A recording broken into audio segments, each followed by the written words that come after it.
Everything is new again, walking with a permagrin, head so high. I'm back with you and all is right. Shaking on the apple tree, ticking off the honeybees, watch them fly. It's just like we never said goodbye.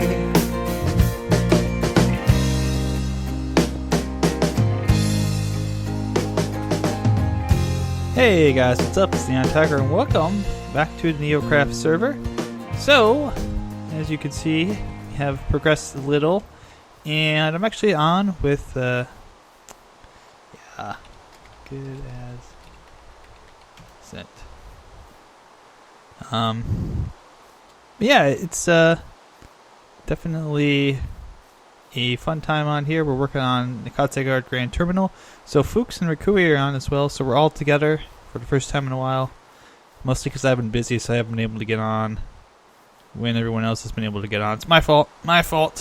But it looks like we're doing some adjustments or something, I guess, with the road path and whatnot. We had to lower, and this is why I'm glad these guys were on. We had to lower this down a little bit because I was measuring from here for the ceiling, and they were measuring from up here, and this is a lot smaller up here than it is down here. So I think we've got an idea, and I might have to hop in here and do some stuff, but there's a lot of other things going on tonight. Let's see, League of Legends All-Stars going on, watching some friends stream, lots of things going on, so I'll probably gonna be in and out while we're working on this, but I will have a topic for discussion. And what can we? I thought I had a topic for discussion, but I might not have. I'll have to think of one real quick here. But I'm gonna be working on this, so I'll be right back, and we'll talk a little bit about this project as well and what we're gonna be doing with it. I think I'm gonna actually have to move this out slightly, and then we're gonna have to bring these down. So I will be back in un minuto, or un minuto. If I'm speaking my Portuguese, I've been learning that. I've been learning Portuguese. Still working on it. Gonna get good at it. I promise. Alright, so here we are. We are putting some glass up here. So this is the glass I'm going to be using for the atrium. I'm going to be using this this white stained glass. It looks really nice. It's kind of got that, like I mentioned before, it's got that translucent feel to it, but it's not necessarily too opaque. It kind of just feels right. It feels like this is what it should be. And I might end up going through and putting some, I guess maybe some quartz in there, just as kind of like a, I don't know if it's going to be quartz. Maybe I'll put some steel blocks in there. I'm not too sure on that right now. Oh, I should get up there and get that dirt before that goes away. But here we go. Nicely done. So why don't I'm going to talk about this in the blog post on my Tumblr as well. But I figured, at least right now, maybe we could talk about gaming in 2015. What I liked about it, what I didn't like, things of that nature. Perhaps maybe some of the games I'm considering for, I guess game of the year, personal game of the year honors. But there's some things that I definitely liked about gaming this year. And one of the things I think I liked is there seems to be much more of a push toward a sustainable, well, at least for some developers, maybe not for all of them, but some of them are really pushing the idea of more sustainable DLC development where you're getting less but you're getting more of it, and it's actually additional bonus content that's being made after the game's already out, and it's not being stuff that's, locked away on the disc. There's still an issue with companies doing that, and it's still scummy as all hell, but there's definitely some companies that kind of deserve a little hat tip for doing it right, I guess you could say. Companies like, for example, Yacht Club Games, who did thanks to Kickstarter, they were able to do all the extra DLC because those were all stretch goals that were met. But They did Shovel Knight Plague of Shadows this year, which is their first DLC for Shovel Knight, and that came out free for everybody. So first and foremost, thank you Kickstarter backers for making that possible. I was late to the party on that, so I didn't get to help, but I definitely appreciate it. You have companies like CD Projekt Red with The Witcher, who are doing both. Well, they're doing paid content, paid DLC, and they're doing free DLC, and they're doing a lot of it. So they're doing these fairly large chunks of post-game content that you don't have to play, but you can if you want to keep playing the game. They're not locked onto discs. They're actually things that they're making, and they're spending a lot of time working on it. I think they just had a post today. They don't have they have a new game coming out. They have a Cyberpunk game that's going to be coming out in the future, and they don't have a release date for that yet because they're still working on Witcher stuff, and they think they might be working on it for at least, I think they said at least another 2 years maybe. And that's a fairly long kind of dovetail for a game to have DLC. For the most part, you usually see companies really pump that DLC out really quickly, and maybe within a year they get everything out that they want, and then they're like, okay, we're done, on to the next thing, we're gonna move on. But I do like that. I do like that there's more companies that are taking into consideration making DLC more than just cosmetic stuff. It's or stuff that's locked on a disc. They're making it actually stuff that makes the game that you're playing worthwhile. That it makes it something that you want to play and keep playing, and to that end, it keeps giving you, a lot of good fun time and good value for what you've paid for it, and that's important, because you always want to feel like you bought something and you got your money out of it, and I certainly feel like that's the case with some of the games I played, like Shovel Knight. Other companies are kind of doing like the piecemeal little thing where it's like, okay, we'll do like one little car pack a month, or this little thing here, and oh no, Fuchs, no, he was slain by a zombie. No, I'm so sad. Fuchs, sad. I think I like that. What else can I say I like about 2015? Well, I can't talk about the indie scene a little bit. I definitely like what's going on with the indie scene a little bit. I think it's you're seeing a lot of really interesting ideas and twists and turns on traditional games, or kind of ideas, tropes, memes, not memes, tropes, just tropes. But a lot of the old tropes for games. I think Undertale is a perfect example of this. I don't want to say anything more, but it's definitely a game that really takes a lot of the old gaming tropes, turns them on their head, and it's just really, really crafty with how it does it. And I think it deserves pretty much all the praise it's gotten for. It gets a lot of praise from people. I know people are sick of it. Some people are sick of it, especially people on Tumblr are sick of it. Get this crap off my thing, stupid Tumblr fools and whatnot. But I think it does. I think it sets out to do something, and it does it very well. And so that, I say I tip my hat to you, Toby Fox, for putting together something awesome.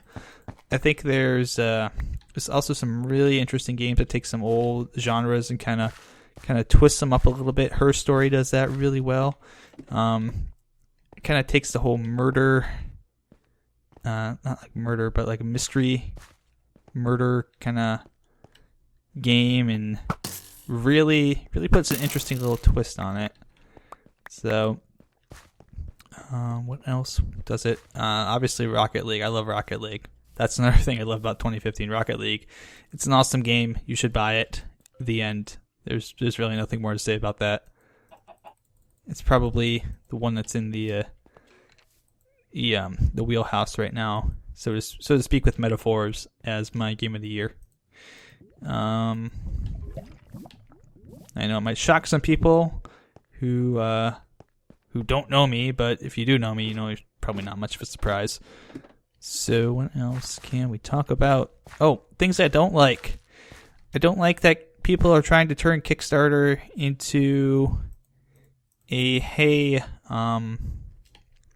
we got this really cool idea and we just want you guys to fund it for us kind of deal. Or we're going to lie about, you know, our funding a little bit and not tell you that we might have a backer lined up if we hit a certain goal, or that we might have someone lined up anyways. We're just looking for extra money for our project kind of deal. There's been a few of those, and there's been a few couple kind of dishonest projects as well, which those are things I don't like to see, because what they end up doing is kind of ruining it for the projects that actually are, you know, trying to do it honestly and are sincerely looking for money. And I've seen a lot of people kind of swear off Kickstarter or its ilk and say, I'm not gonna participate in that crap because who knows, maybe I'm gonna get fleeced or hoodwinked or bamboozled or something like that. I don't think that's a good thing, unfortunately. And I think unfortunately you'll see a lot more of that in the future, where people trying to use Kickstarter more as a gauge for whether or not they should release, you know, game X, rather than actually using it as a, what was I gonna do? Oh, I was gonna come up on the roof and put some more blocks down, but I realized I just left all my blocks down there. Dummy. But using it as kind of like a gauge for, you know, whether or not you want to eventually cancel it and be like, okay, we have enough for that. We could get this made. We have enough people who would say that, oh, yeah, I'd buy it. It's not a survey. It's not, you know, there's a zombie down there. It's not a survey to say, hey, would you buy this game if we made it? It's actually supposed to be, you know, funding for actual people who might need it. That's why it's called Kickstarter, dummy. It's not survey time. Yeah, there's been some less than scrupulous folks on Kickstarter, and I certainly hope that, I certainly hope that more people kind of follow maybe Lab Zero's thing that they did with Indivisible, when basically they came out and said, hey, we have a backer. They actually named the backer. It's 505 Games. It said, hey, we got a publisher, and if we get to our goal, they'll throw in an extra $2 million, but only if we get to our goal. So it's kind of like a Kickstarter with their Indiegogo, and they pretty much came out in the beginning and said, yep, that's that's the situation. They never really lied about it or anything like that. So that was pretty cool. It was nice to see that honesty. You know, in a world sometimes when people will say, oh no, that game's not being made, and a lot of times they're saying that game's not being made because they want to make the announcement themselves. So boo to any developer that lies. That's unacceptable in this day and age. Don't be lying about stuff, guys. What else can I say that I didn't like about gaming 2015? Well, I still don't like the fact that it's so toxic towards women. You know, it's like, dude, it doesn't matter, you know, just because someone's a girl does not mean that they suck at games. They suck or are, you know, as bad or as good as you, as anybody else, you know. Girls and guys pretty much game at the same level. And there are girls that certainly would beat the pants off guys, and oh god, it's not terrible. But there are girls that would beat guys at games, and there are guys that would beat, you know, guys beat girls, girls beat guys. It's you know, I'm just trying to say that it doesn't really matter what your gender is or whatnot. All that matters is your skill, and it's kind of still sad that in this day and age we're still having these issues where guys are basically being ass hats on the internet to women. It's like, really Really, we're still at this age where this is seen as acceptable, and 12, 13, 14. You know, maybe that just frustrates me because I don't really care about, you know, I'm not really one of those people that cares about, you know, if it's a guy or a girl. It's just, you know, hey, what's your, you know, what's your skill level? Are you good enough to play? If you're good enough to play and you're good enough to compete, then you know what, have at it. And I would love to see more competitive professional female gaming players. That's maybe another thing I don't like. And I've noticed this sometimes too, is that they have like separate leagues for girls and guys.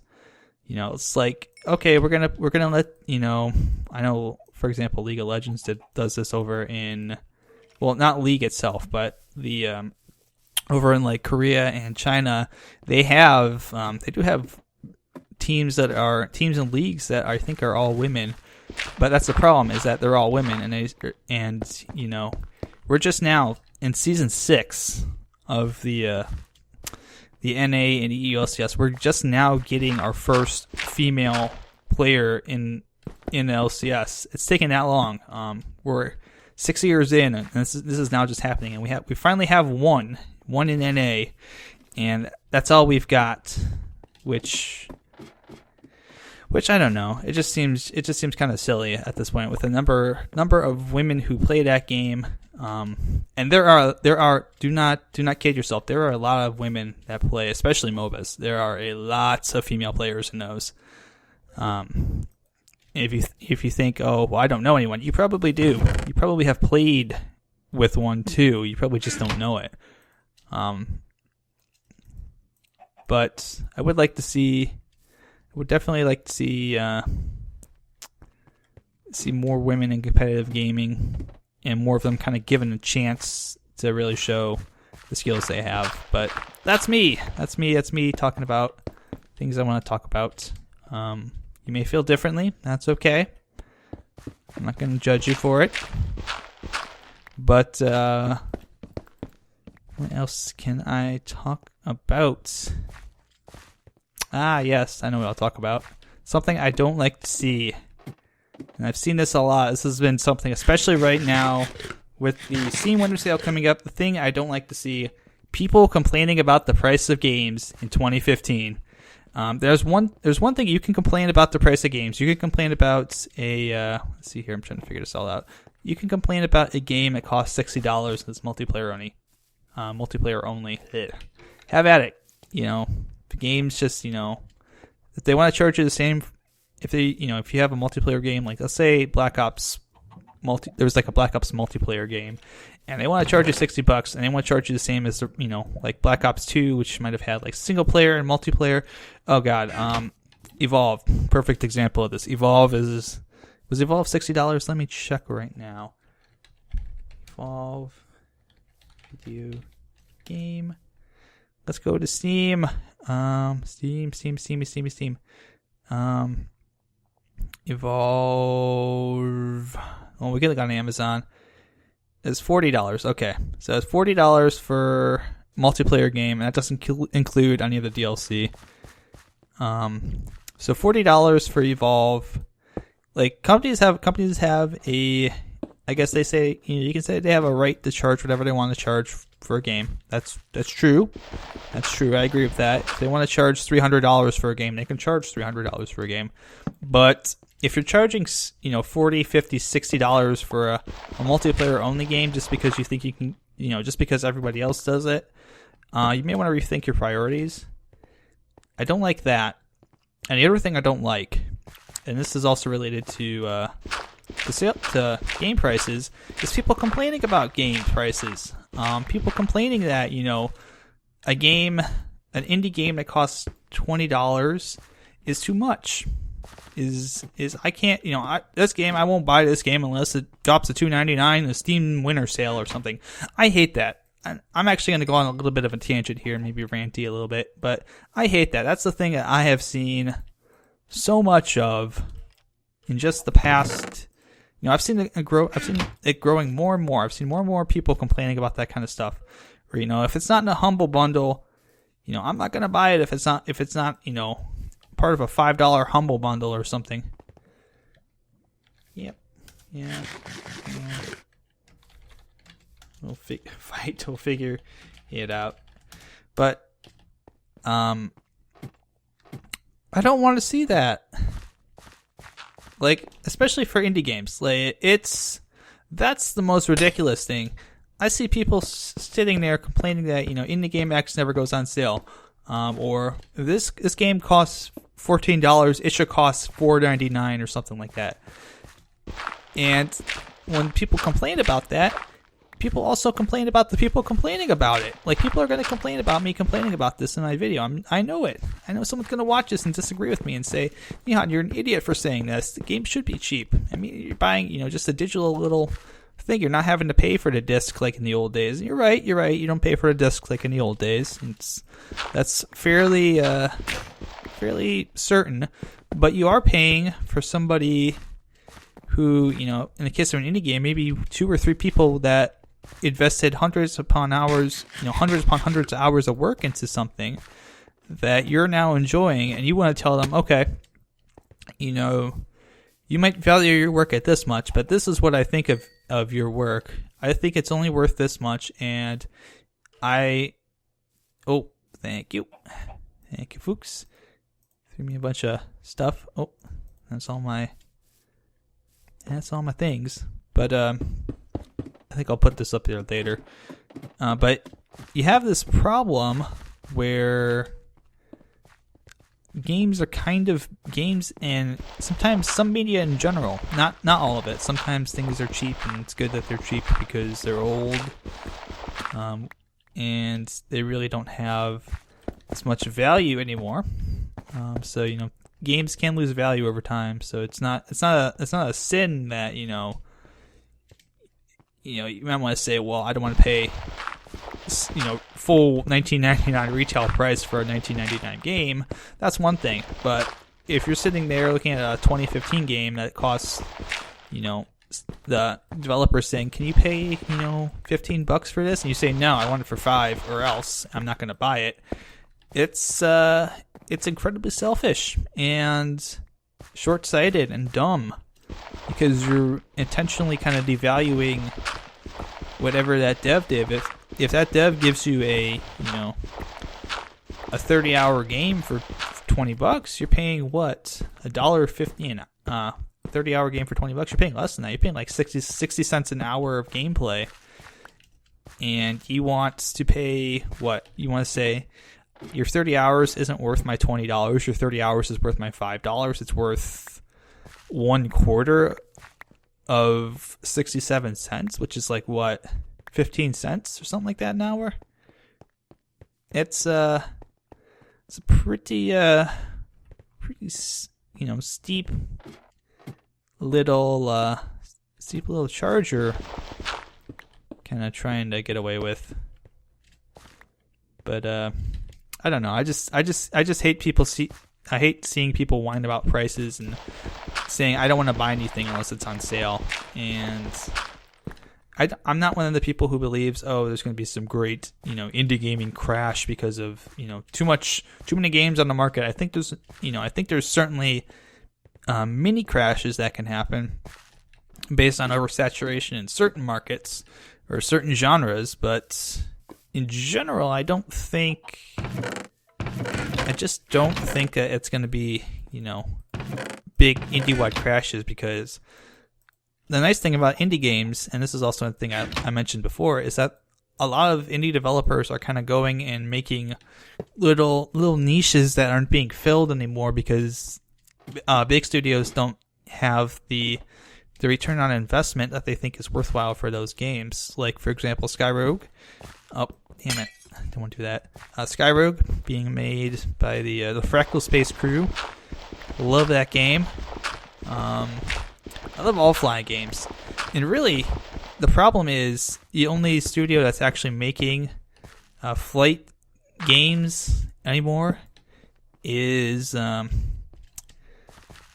Bandai with the Ace Combat series. They're the only ones that are actually really churning those kind of games out anymore. It's a genre that's mostly kind of died off. And one of my favorite genres is the arcade racer. And you have a lot of studios that kind of, Sega was the king of arcade racers at one point. Sega's not making those games anymore. A lot of studios that are making racing games are really, running head first. You have even racing games in general. You have Polyphony is doing their own thing with Gran Turismo. You have obviously Turn 10 with Forza is doing their thing. But you just don't have, the arcade scene without the indie gamers anymore. I mean, Codemasters is maybe the only one that's actually kind of, they do sim stuff too, so it's not entirely, the Grid series is a little more arcadey than sim. But let's see here, see how this looks on the front. Whoa, it's coming along really nice. Yeah, I like that tower. Wow, it looks really good. Combine those two little tower things together. Yeah, this is why I'm having friends help me build this, because like they're seeing ideas for things that I'm not seeing. And this is why I like this, because I know Fuchs and Rikui are two excellent builders, so they can really help me kind of get an idea of what I want with this. But yeah, you have companies like Refract. I say Reflect. I know what their name is. I've met them before. But Refract Studios doing Distance. You have, God, if it ever comes out, oh no, Fuchs. If Nicalis' 90s Arcade Racer ever comes out, maybe they'll be in that. Drift Stage is coming out. It's kind of got some outrun arcadey elements to it. There's smaller developers that are doing. Let's see here. I'll have to make a chest. But there's smaller developers that are doing kind of more outrun styled games. Like stuff like that does not exist anymore in the minds of the big companies. So it's up to the indies to do it. And indie developers are thriving by finding these little niches and just kind of making their mark. And I think that's a wonderful thing. I think that's great. I think that's one of the things I really love about, maybe 2015 in general, is just the fact that things that were once dead are alive again. And they're not just alive in the sense that, they exist. They're alive in the sense that they're alive and kicking. And, companies are succeeding in bringing these things back that were kind of left for dead. And I think that's great. I think that's one of the things that I'm probably most happy about with. Let's see, pick those up. With the indie scene nowadays, it seems like there's a lot of hope that things that were perhaps seen as being on their way out are not quite on their way out so much, and that maybe more genres will start to reemerge in the coming months. So there's a lot of good things to be happy about in 2015 with gaming. There's a lot of things to be sad about too. There's a lot of things that are still very disappointing. The fact that season passes are still happening. The fact that we get a new Madden every year when we don't really need one. They should just try to refine their horrible engine every year with all its silly glitches. Might want to do that. EA might be a little bit better and just releasing a new Madden and slapping a new sticker on it every year. The fact that apparently Utes is still involved in making WWE games, and even though 2K now is the publisher for that, get them off that. Get them off those games right now. Right now, 2K. They should not be making those anymore. Very, very sad. But there's things to be happy about too, and I think the happy is really outweighing the sad, or at least it makes the sad less bitter, and that's perhaps the most important thing. There's lots of things to be excited about in 2015 in gaming, and Rocket League is probably going to end up being my game of the year. Just saying. It's just too good. It kind of also fits in with that whole filling in a niche thing. There's not many futuristic racing games out there. Oh, just here.